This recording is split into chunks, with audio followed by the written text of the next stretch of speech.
Peace. So today I want to talk about relationships, right? And about relationships, especially when the relationship is over with.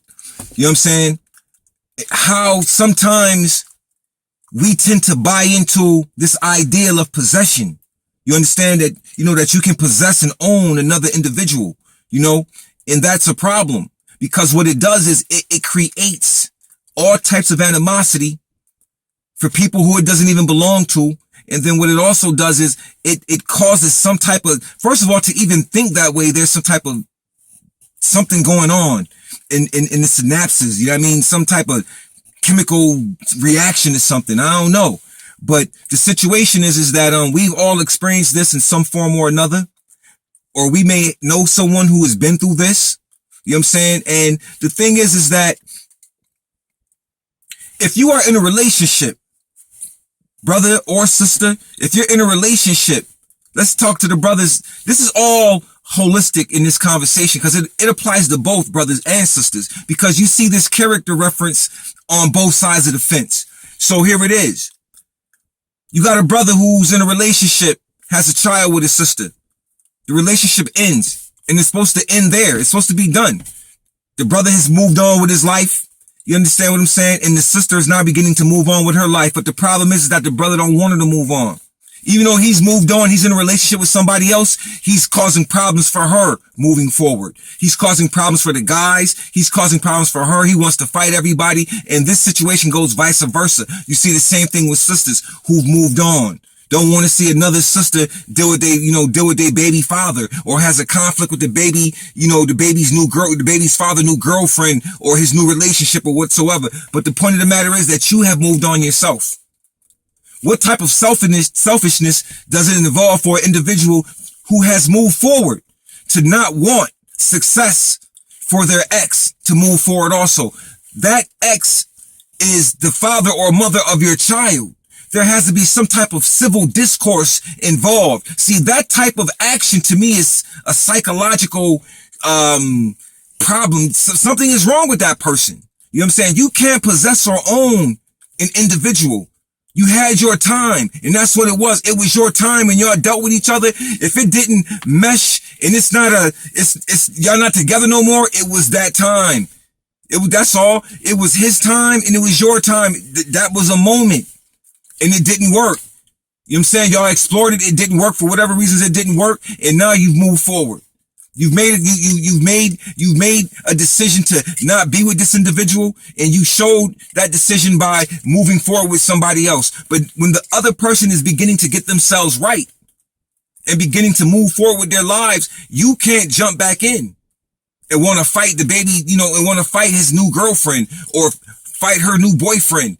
You know what I'm saying? You can't do that because something is wrong with you. You have another life already that you've started. You've moved forward. So what does the person think who you move forward with? How do they feel about you going back, trying to fight your ex's new situation?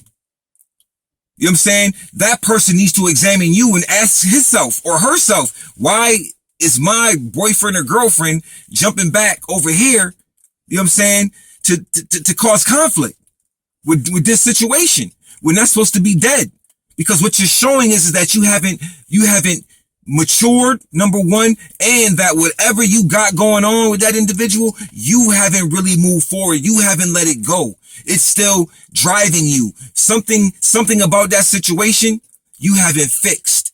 You see what I'm saying? This is why I say all the time, you can't go into a relationship with baggage from another relationship because you don't give the person who you're beginning a new relationship with a fair start.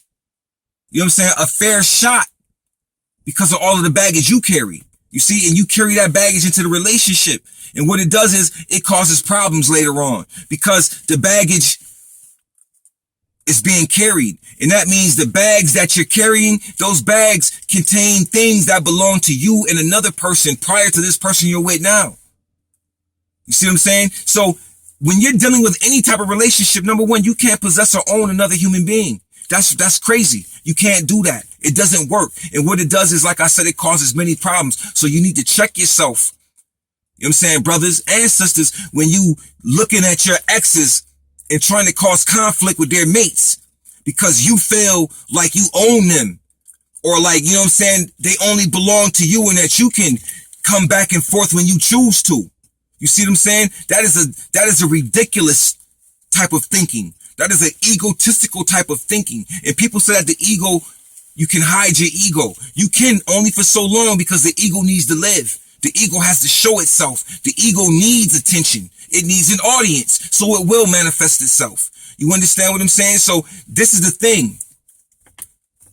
Pay attention to what's going on, because see, relationships and how you deal with your mate simply and things of that nature also tells how you going to deal with things outside of you.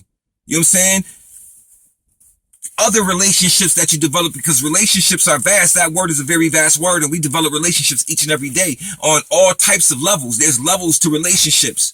But when you're dealing on this type of level, this committed level, where you have, you know, exes that were involved in a commitment and now they're no longer together and they've moved forward and so on and so forth, but one of them chooses to cause conflict, you know what I'm saying? That's because they have unfinished business. Somebody has unfinished work. And they didn't have a way to express it. So what do? They express it through conflict and engagement of conflict consistently, instead of being able to communicate properly, because sometimes we don't know how to communicate, because communication is a process and it's something that we don't understand because we don't communicate. We holler at each other. You understand what I'm saying? Whoever's the loudest gets heard. And in the same process, you're not really getting heard because somebody else is trying to be loud. And this is what happens with the whole possession thing. You know what I'm saying? You can't, you look foolish with a boyfriend and you're jumping over here to your ex trying to fight his mate. You look dumb, brother. You got a woman, you move forward and you jumping over here trying to fight your ex's new boyfriends or whatever. You trying to fight them, cause conflict. Why not vibe with them? You got something in common. You know what I'm saying? You got something in common. Why not vibe with them? You know what I mean? It may be healthy. We have to learn how to become healthy again, man. We're not being healthy. Everything we do has to be centered around conflict because we love it. We love conflict. We are engaged in conflict and it's healthy for us, or so we think.